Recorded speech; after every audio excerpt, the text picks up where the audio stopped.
আসসালামু আলাইকুম। আশা করি আপনারা সকলে ভালো আছেন। আজকে অ্যাক্সিডেন্টের বিষয় নিয়ে কথা বলব। এই যে প্রতিদিন আমাদের অ্যাক্সিডেন্ট হচ্ছে, বিশেষ করে দেখবেন যে গ্রামের যে রাস্তাগুলো আছে এগুলোর মধ্যে সবচেয়ে বেশি কিন্তু অ্যাক্সিডেন্ট হয়। তাহলে তাহলে আমি বলি এই যে অ্যাক্সিডেন্টগুলো কেন হয়? তো গ্রামের মধ্যে দেখবেন সবচেয়ে বেশি যে কাজটা হয়, যারা গাড়ি ড্রাইভিং করে তারা দেখবেন এক গাড়ির সাথে অন্য গাড়ি প্রতিযোগিতা করে গাড়িগুলো চালায়, মানে কার আগে কে যেতে পারে, এভাবে কিন্তু গাড়ি চালায়। তারপর কী হয়? অ্যাক্সিডেন্ট হয়, দুর্ঘটনা ঘটে ঘটে এই যে এই বিষয়গুলো 17 তারিখে, 17 তারিখ, গত 17 তারিখ সকাল আমি 7টা 30-এ সুনামগঞ্জ যাই। যাওয়ার পর যাই সকাল 7টা 30-এ যাই, বাসা থেকে বের হই। বের হয়ে সুনামগঞ্জ পৌঁছাই, মানে আসার পথে আবার 8টা 40 অথবা মেবি 8টা 40 অথবা 8টা 35-এর দিকে একটা দুর্ঘটনা করে। এটা হচ্ছে শালবন থেকে সুনামগঞ্জ যাওয়ার পথে। বলতে শালবন থেকে একটু সামনে গেলে দেখবেন একটা একটা ব্রিজ আছে। এই ব্রিজে কিন্তু একটা মসজিদ আছে। এই যে ব্রিজটা পার একটু সামনে গেলে সামনে এখানে একটা অ্যাক্সিডেন্ট হয়। এতটা মারাত্মকভাবে যে অ্যাক্সিডেন্ট হয়েছে, মোটরসাইকেল আর সিএনজি। যখন সিএনজির সাথে মোটরসাইকেলটা লাগে, সিএনজি কিন্তু গিয়ে মানে গাছের সাথে কিন্তু বাম সাইডে গিয়ে পড়ে গিয়েছিল। মানে যে মোটরসাইকেলের যে দুইজন ছিল, তারা একজনের এতটুকু এই সাইডগুলো একবারে ফেটে গেছে একবারে। মানে এই যে মাথাটুকু এতটুকু কিন্তু ফেটে গেছে একবারে। মোটরসাইকেলে দুইজন দুই দুইজন ছিল।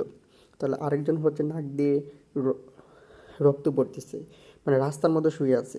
এই যে দেখেন, এই যে এই মানুষগুলো কেউ ধরবে? অবশ্যই ধরবে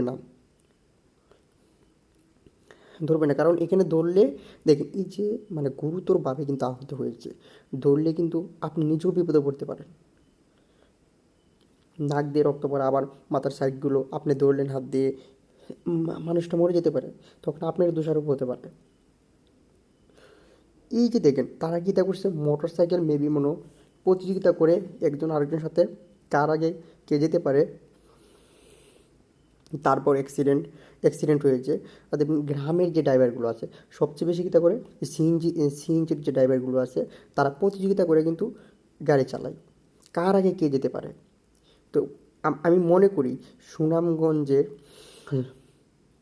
যারা যারা পুলিশ সুপার আছে, তাদের প্রত্যেকের দায়িত্ব হচ্ছে এই যে ট্রাফিক আইনগুলো যে নির্দেশনা আছে, আর গ্রামের যে গ্রামের যে এগুলো আছে আপনার, যারা যারা গাড়ি ড্রাইভিং করে তাদের একটা নির্দিষ্ট একটা গতি যেন দেয় দিই, এই গতির ভিতরে যেন তারা গাড়ি চালায়। সর্বোচ্চ আমি মনে করি 20 অথবা 30-এর মধ্যে গতি যেন রাখে তারা গাড়ির মধ্যে, তাহলে অ্যাক্সিডেন্টটা কিন্তু কম হবে। এখন দেখা যায় কি তা 70-80-র মধ্যে গাড়ি রেখে কিন্তু গ্রামের মধ্যে গাড়ি চালায়, তাহলে তো অ্যাক্সিডেন্ট হবে, এটা স্বাভাবিক। আর অনেকেই দেখবেন, আমরা অনেকেই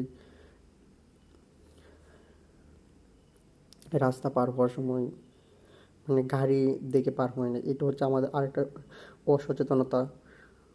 মানে আমরা যখন রাস্তা পার হবো, মানে দুই পাশে দেখবো গাড়ি আসছে কি না, তারপর দুই হাত হাত গাড়িকে আমরা বলবো আস্তে আসার জন্য, দুই হাত দিয়ে তারপর আমরা রাস্তা পার হওয়ার চেষ্টা করব। আমি মনে করি আরেকটা জিনিস, আমি মনে করি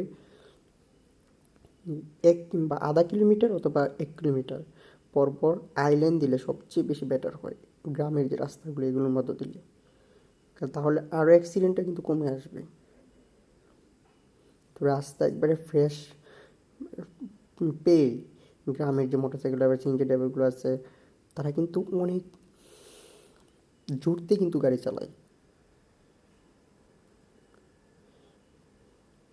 এই অ্যাক্সিডেন্টগুলো কিন্তু আমাদের অসচেতনতার কারণেই কিন্তু অ্যাক্সিডেন্টটা হচ্ছে।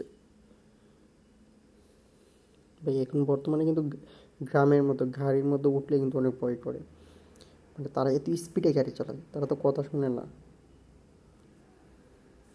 তাই সবারই সচেতনতা হচ্ছে, যারা জোরতে গাড়ি চালায় তাদের